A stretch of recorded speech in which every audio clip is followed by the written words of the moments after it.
ജപ്പാനിലെ ഒരു നഗരം. നഗരത്തിലെ ഒരു വീട്ടിനുള്ളിലെ മുറിയിൽ ഒരു മനുഷ്യൻ നിൽക്കുന്നു. അയാൾ നിൽക്കുന്ന നിലം പെട്ടെന്ന് കുലുങ്ങുന്നതായി അയാൾക്ക് തോന്നി. ജനൽപ്പാളികൾ ഇളകുന്നു. മുറിയിലിരിക്കുന്ന ചെറുതും വലുതുമായ എല്ലാ വസ്തുക്കളും ചലിക്കുന്നതായി തോന്നുന്നു. പെട്ടെന്ന് തന്നെ ഇതെല്ലാം താഴെ വീഴുകയാണ്. എല്ലാ കാര്യങ്ങളും വളരെ വിചിത്രമായി തോന്നുന്നു. നിമിഷനേരം കൊണ്ട് ആ നഗരത്തിലെ റോഡുകൾ വിണ്ടുകീറി അകലുന്നു. പല കെട്ടിടങ്ങളും നിലം പൊത്തുന്നു. അതെ, ജപ്പാനിൽ നല്ല തീവ്രതയിലുള്ള ഭൂകമ്പമുണ്ടായി.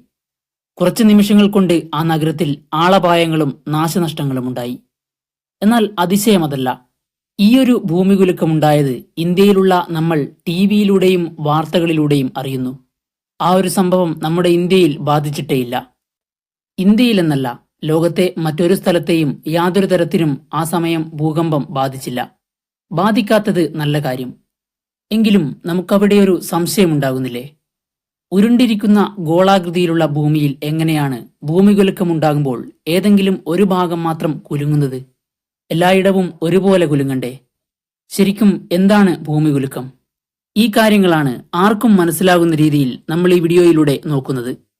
ഈ ചാനൽ നിങ്ങൾ ഇതുവരെ സബ്സ്ക്രൈബ് ചെയ്തിട്ടില്ലെങ്കിൽ ഒട്ടനവധി അറിവുകൾക്കായി ഇപ്പോൾ തന്നെ ഈ ചാനൽ സബ്സ്ക്രൈബ് ചെയ്ത് വരിക്കാരാവുക.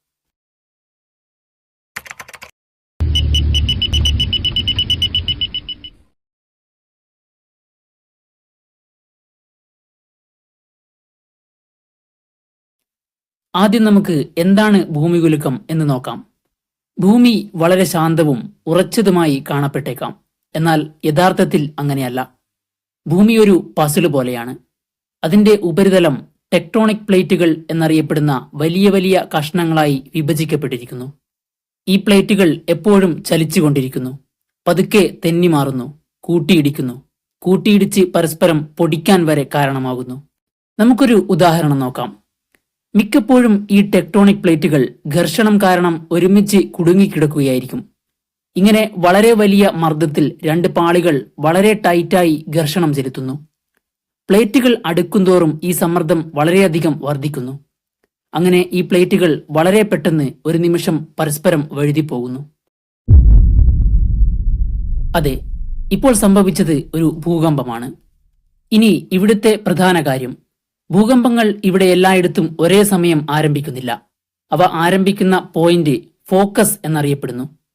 ഇവിടെ നിന്നാണ് ചുറ്റുമുള്ള മറ്റ് ഭാഗങ്ങളിലേക്ക് ഭൂകമ്പം വ്യാപിക്കുന്നത്.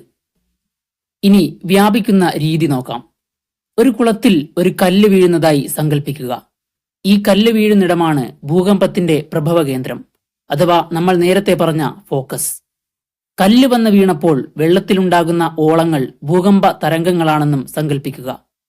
ഈയൊരു കാഴ്ച സങ്കല്പിക്കുമ്പോൾ തന്നെ നമുക്കറിയാം, കല്ല് വീണ പോയിന്റിലേക്ക് അടുക്കുംതോറും ഓളങ്ങളുടെ വലിപ്പം ശക്തമാകും. എന്നാൽ അകലുംതോറും അവയ്ക്ക് ഊർജം നഷ്ടപ്പെടും, വലിപ്പം കുറയും, പതുക്കെ ഇല്ലാതാകും. ഇതേപോലെ തന്നെയാണ് ഭൂകമ്പത്തിന്റെ കാര്യവും. പ്രഭവകേന്ദ്രത്തിനടുത്ത് ശക്തവും അകലുംതോറും കുറഞ്ഞു പോകുന്നതുമായ ഭൂകമ്പ തരംഗങ്ങൾ. പ്രഭവകേന്ദ്രത്തിനടുത്തുള്ള ആളുകൾക്ക് ശക്തമായ കുലുക്കം അനുഭവപ്പെടുന്നതും ഇതുകൊണ്ടാണ്. അവിടെ കെട്ടിടങ്ങൾ വിണ്ടുകീറാം, റോഡുകൾ പിളർന്നേക്കാം. എന്നാൽ അല്പം അകലെയുള്ള ആളുകൾക്ക് നേരിയ ഭൂകമ്പം മാത്രമേ അനുഭവപ്പെടൂ. തിരമാലകൾ വളരെ ദൂരം സഞ്ചരിച്ചു കഴിഞ്ഞാൽ അവ വളരെ ദുർബലമാകും. ആരും അവയെ ശ്രദ്ധിക്കില്ല. ഇതുപോലെ തന്നെയാണ് ലോകത്തെ മറ്റുള്ള ഇടങ്ങളിലും. അവിടെയൊന്നും ഭൂകമ്പം ഉണ്ടായതായി ആളുകൾ അറിയില്ല, വാർത്തകളിലൂടെ അറിയുന്നതുവരെ. അതിനാൽ ജപ്പാനിലോ കാലിഫോർണിയയിലോ ഒരു വലിയ ഭൂകമ്പത്തെക്കുറിച്ച് നിങ്ങൾ കേൾക്കുമ്പോൾ പ്രഭവകേന്ദ്രത്തിന് ഏറ്റവും അടുത്തുള്ള പ്രദേശങ്ങൾ മാത്രമേ ശക്തമായി കുലുങ്ങൂ എന്ന് നിങ്ങൾ മനസ്സിലാക്കണം. എല്ലായിടത്തും എത്തുന്നതിന് മുൻപ് ഊർജം മങ്ങുന്നതിനാൽ ലോകത്തിന്റെ ബാക്കി ഭാഗങ്ങൾ സ്ഥിരമായി തുടരുന്നു.